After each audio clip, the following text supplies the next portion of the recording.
Oke, udah mulai. Film kedua Baim Wong sebagai sutradara. Kali ini nih tetap di jalur film horor ya. Dan untungnya Baim Wong mendengarkan kritik-kritik yang ditujukan kepada dia ya. Setelah film pertama kemarin Lembayung yang menurut gue emang masih banyak yang harus diperbaiki. Tapi di film kedua ini Baim Wong lebih mengekspresikan lebih banyak lagi sih ke dalam filmnya ini nih, film Sukma ini. Dan filmnya hanya berdurasi sekitar 106 menit atau 100 berapa menit? Kurang dari 2 jam. Tapi gua sebagai penonton itu ngerasa film ini tuh durasi sekitar 2 jam gitu. Karena ini film banyak cerita, dia banyak nyeritain sesuatu tentang karakter, tentang rumah, tentang cermin, tentang banyak hal gitulah. Kalau dibandingkan film Lembayung kan hanya terpusat di beberapa doang gitu kan yang Mbak Imong ceritakan. Dan di film ini ceritanya ditulis oleh Ratih Kumala kalau nggak salah, dan juga dibantu juga sama Mbak Im Wong. Ini bukan film berdasarkan thread viral atau thread horror ataupun kisah nyata gitu. Kayak sebelumnya kan Lembayung kan diceritakan berdasarkan thread viral kalau nggak salah ya. Dan ini sepertinya buah pikir dari tim Mbak Imong sendiri untuk membuat sebuah film ini, film Sukma. Sebagian besar cerita dari film ini adalah menceritakan tentang cermin semacam itu, cermin yang punya kekuatan yang bisa merubah Sukma, membuat Sukma kita itu tuh masuk ke dalam cermin itu ya, semacam itulah yang harus kalian tahu tentang film ini. Pokoknya ini film tentang cermin yang bisa beralih Sukma semacam itulah, itu yang harus yang kalian tahu. Karena di film ini ada twist yang disimpan oleh Mbak Im Wong, dan sebelumnya gua setelah nonton film ini nggak sadar kalau sebenarnya Mbak Imong kan menceritakannya tuh dengan sangat berhati-hati banget gitu. Dia nggak mau twist yang disimpannya itu tuh kelihatan banget gitu kan. Dan cara dia untuk menyimpan twist utamanya itu adalah dia memberikan sebuah twist, sedikit twist aja di ceritanya gitu. Tapi ternyata twistnya bukan itu, ada twist lagi di balik itu. Jadi gua sama sekali nggak menebak twistnya bakal seperti itu sih, plot yang dikasih oleh Mbak Im Wong gitu. Dan gue cukup suka dengan cara Mbak Im Wong bercerita di film Sukma kali ini, dan juga ceritanya lebih rapi, dikuatkan gitulah dibandingkan film Lembayung gitu. Tapi menurut gue ini film nggak tahu, mungkin karena emang bertele-tele kemudian banyak dialog gitu, gue ngerasa ini film kayak 2 jam sih, padahal cuma sekitar 106 menit kalau nggak salah, 106 menit apa 107 menit ya, sekitar segitulah, kurang dari 2 jam gitu. Dan masih ada beberapa notes dari gua untuk film kedua Mbak Im Wong ini. Yang pertama adalah di sini ada dialog yang menurut gua aneh banget, di mana anak dari Luna Maya ini tuh dia mau diajak keluar gitu kan sama mantan suaminya Luna Maya gitu kan, yang mana mantan suami Luna Maya ini ya ayah kandung dari si anak ini. Dan Luna Maya bilang apa ke mantan suaminya itu ketika anaknya diajak keluar? Jangan lupa dikasih makan. Kayak aneh banget maksud gua ini dialog pas diucapin sama Luna Maya. Kayak si anak ini kayak dianggap sebagai apa ya, peliharaan gitu, hewan peliharaan gitu. Jadi agak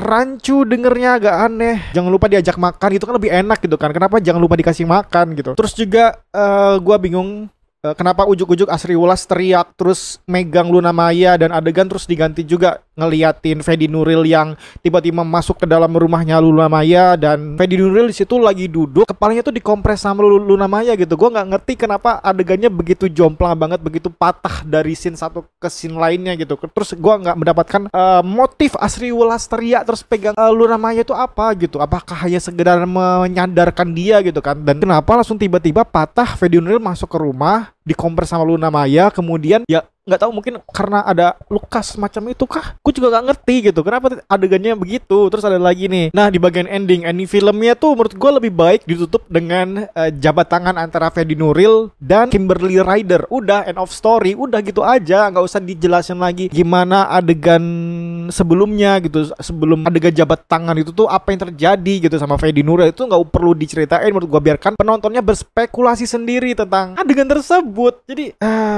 nggak tahu lah harus dijelasin gitu kan. Nggak semua cerita harus dijelasin gitu kan, apalagi cerita yang di ending itu memang harusnya disimpan aja sih, nggak usah diliatin kepada penonton gitu, malah makin memperjelas. Emang sih memperjelas, tapi menurut gua lebih bagusnya si penonton ini punya teori lah. Ini jangan-jangan si Fedi Nuril ini nih bla bla bla bla bla, jangan-jangan ini nih begini. Nah, itu kan lebih menarik menurut gua ya. Setelah keluar dari bioskop, filmnya enggak kelar gitu aja. Filmnya juga diceritain kepada teman-temannya, kepada temen nongkrongnya, temen nontonnya itu tadi gitu kan. Itu kayaknya lebih bagus deh. Ya, ceritanya lebih rapi. Mbak Im Wong di film sebelumnya kan, di film Lembayung banyak teror-teror segala macam gitu kan, dan sedikit bercerita. Di film ini cerita banget dan berdrama banget. Film ini dibintangi dengan cast-cast yang juara banget. Ada Luna Maya, ada Fedi Nuril, ada Kimberly Ryder, ada Ibu Christine Hakim, ada Oka Antara. Gila, ini castnya juara banget menurut gua. Gak usah ngeraguin acting dari mereka untuk acting berdrama gitu. Film ini kan berdrama banget gitu ya. Si Luna Maya tuh nikah lagi dengan Oka Antara, dan juga ini nih Luna Maya diceritain sebagai sosok ibu yang khawatir banget dengan anaknya, yang mana anaknya itu tuh emang dijaga banget sama Luna Maya gitu. Dia nggak mau anaknya kenapa-kenapa. Itu sangat drama banget menurut gua. Tapi ya oke, bagus. Gua ngerti kenapa filmnya dibuat demikian gitu. Dan misal kalau kalian suka dengan horor-horor jump scare gitu, Mbak Im Wong nggak menerapkan itu di film ini. Nggak seintens atau sebanyak film-film horor Indonesia kebanyakan gitu. Ini film lebih kayak ngeliat Ibu Christine Hakim itu serem banget gitu. Menurut gue lebih serem ke karakternya sih, dengan motif dia kenapa dia pengen hidup, motif dia kenapa ngelakuin hal tersebut gitu. Dan cermin-cermin itu ide yang bagus menurut gue. Setelah sebelumnya kan The Conjuring kemarin tentang cermin kan, dan film ini juga tentang cermin, yang mana oke, untuk film kedua Mbak Im Wong kali ini, dan gue cukup yakin kalau Mbak Im Wong itu bisa menjadi sutradara yang mumpuni kalau misalkan dia masih mendengarkan kritik-kritik dari penonton filmnya gitu. Dan terbukti di film kedua ini, gue lebih suka film ini loh dibandingkan Lembayung kemarin kan kayak terlalu capek banget, banyak adegan-adegan jump scare segala macam. Tapi walaupun film ini berdrama banget, bertele-tele, tapi gue suka dengan cara dia berceritanya tuh santai, nggak terlalu terburu-buru gitu. Adegan-adegan jump scare juga minim banget, lebih pengen bercerita, lebih pengen berdrama. Dengan film keduanya ini sih Mbak Im Wong, gue suka dengan film kedua ini dibandingkan Lembayung, serius. Tapi kalau kalian nyari film horor yang berjump scare, banyak nongol hantu gitu, ini film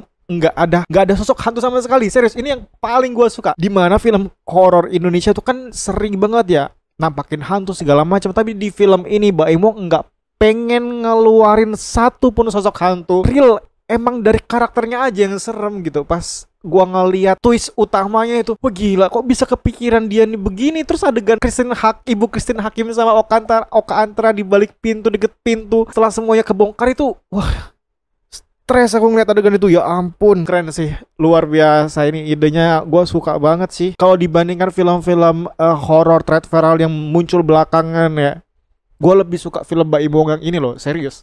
Walaupun emang berdrama banget, tapi gue suka gitu. Hening banget ya nonton, karena memang minim banget jump scare, minim banget ngeliatin hantu. Tapi gue ngerasain banget sisi seram yang dikasih dari karakternya, dari Oka Antara, dari Ibu Christine Hakim gitu. Walaupun emang atmosfer horornya belum berasa mencekam banget ya, gue nggak ngerasain rasa deg-degan, rasa was-was macam itu. Tapi ya semoga Mbak Im Wong masih mendengarkan apa yang dikeluh kesahkan para penonton filmnya lah. Mungkin suatu hari nanti Mbak Im Wong bisa bikin film drama ya, bukan film genre horor gitu, tapi full drama. Ini dramanya oke loh, lumayan. Serius, gue suka dengan drama-drama seperti ini. Rumit, kemudian juga dibantu dengan castnya yang juara gitu loh. Namanya Oka Antara, Ibu Christine Hakim, Fedi Nuril. Ini Fedi Nuril tuh debutnya di film horor kalau nggak salah ya. Kalau nggak salah sih. Dan gue cukup suka juga gitu. Silakan ditonton filmnya, udah tayang di bioskop. Sukma, gue cukup suka. Oke, ini film kalau dibandingkan dengan film Lembayung, gue lebih suka film Sukma ini. Dan jangan lupa untuk subscribe karena masih banyak yang belum subscribe channel ini. Terima kasih dan jangan lupa bertobat.